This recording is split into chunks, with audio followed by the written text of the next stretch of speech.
Breaking news చూస్తున్నారు. BRS MLC కవితకు మళ్ళీ నిరాశ ఎదురైందా అంటా ఉన్న మాట వినిపిస్తోంది.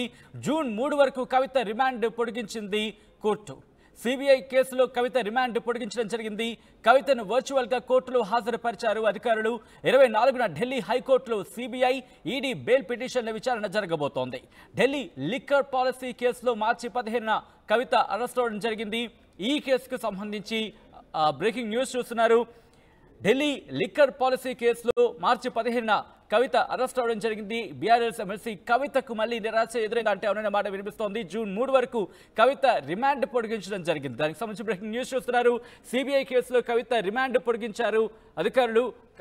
కోర్టు రిమాండ్ పొడిగించడం జరిగింది. కవితను వర్చువల్ గా కోర్టులో హాజరుపరిచారు అధికారులు. 24న ఢిల్లీ హైకోర్టులో సిబిఐ ఈడీ బెయిల్ పిటిషన్ విచారణకు సంబంధించి కూడా అప్డేట్ అందే అవకాశం కనిపిస్తోంది. అప్డేట్స్ తెలుసుకుందాం. మా ప్రతినిధి రామకృష్ణ అప్డేట్స్ అందించేందుకు లైవ్ లో సిద్ధంగా ఉన్నారు. రామకృష్ణ, కవితకు సంబంధించి ఇప్పుడు నెక్స్ట్ ఏం చేయబోతున్నారు? లీగల్గా ఎలా ప్రొసీడ్ అవబోతున్నారు? ఇప్పుడు న్యూస్ చూస్తున్నారు. జూన్ 3 వరకు కవిత రిమాండ్ పొడిగించడం జరిగింది. సిబిఐ కేసులో కవిత రిమాండ్ పొడిగించింది కోర్టు. కవితను వర్చువల్ గా కోర్టులో హాజరుపరిచారు అధికారులు. అయితే 24న ఢిల్లీ హైకోర్టులో సిబిఐ ఈడీ బెయిల్ పిటిషన్ల విచారణ జరగబోతోంది. ఢిల్లీ లిక్కర్ పాలసీ కేసులో మార్చి 15న ఈడీ కవితను అరెస్టు చేయడం జరిగింది.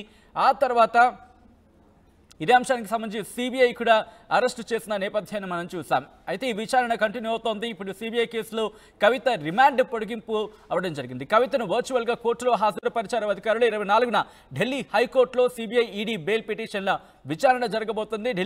ఢిల్లీ లిక్కర్ పాలసీ కేసులో మార్చి 15న కవిత అరెస్టు జరిగిన తర్వాత ముఖ్యంగా ఈడీ అరెస్ట్ చేసిన తర్వాత ఆ తర్వాత కవితకు సంబంధించి ఇప్పుడు సిబిఐ రంగంలోకి దిగిన తర్వాత కూడా ఇప్పుడు విచారణ కొనసాగిన పరిస్థితి మనం చూస్తున్నాం. మా ప్రతినిధి రామకృష్ణ అప్డేట్స్ అందించేందుకు లైవ్లో జాయిన్ అవుతున్నారు.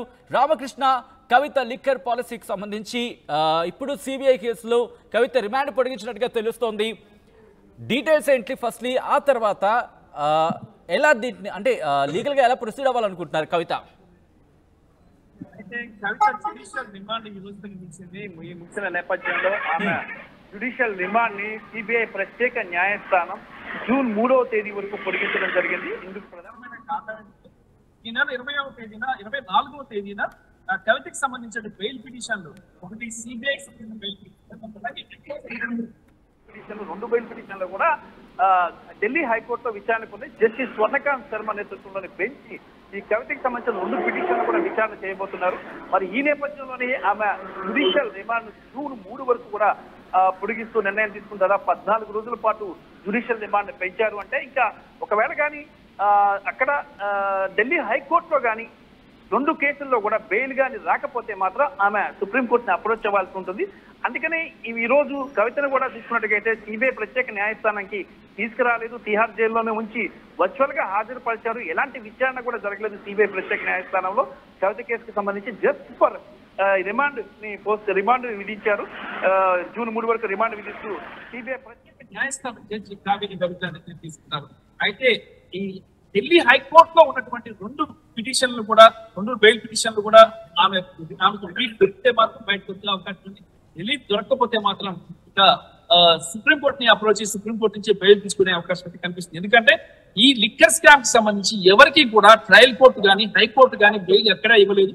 మరి సిబిఐ కూడా స్ట్రాంగ్ గా ఉంది, ఎన్ఫోర్స్మెంట్ డైరెక్టరేట్ కూడా స్ట్రాంగ్ గా ఉంది.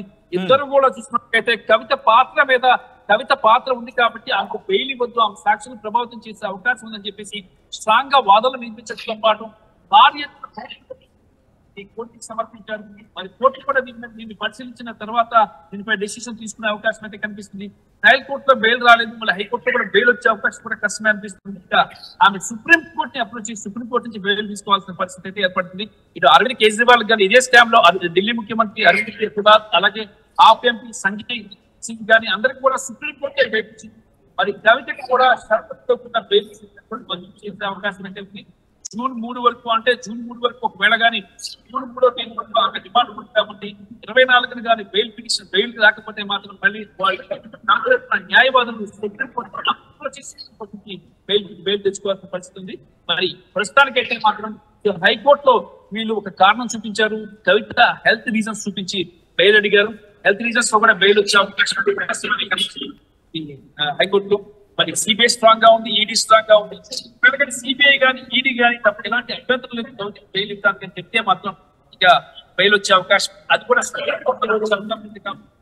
కానీ హైకోర్టులో మాత్రం బెయిల్ వచ్చే అవకాశం లేదని చెప్పేసి న్యాయం.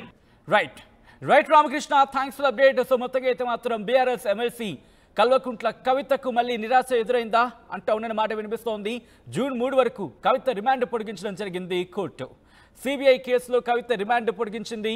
కవితను వర్చువల్గా కోర్టులో హాజరుపరిచారు అధికారులు. 24న ఢిల్లీ హైకోర్టులో సిబిఐ ఈడీ బెయిల్ పిటిషన్ల విచారణ జరగబోతోంది. ఢిల్లీ లిక్కర్ పాలసీ కేసులో మార్చి 15న కవిత అరెస్ట్ అవ్వడం జరిగింది.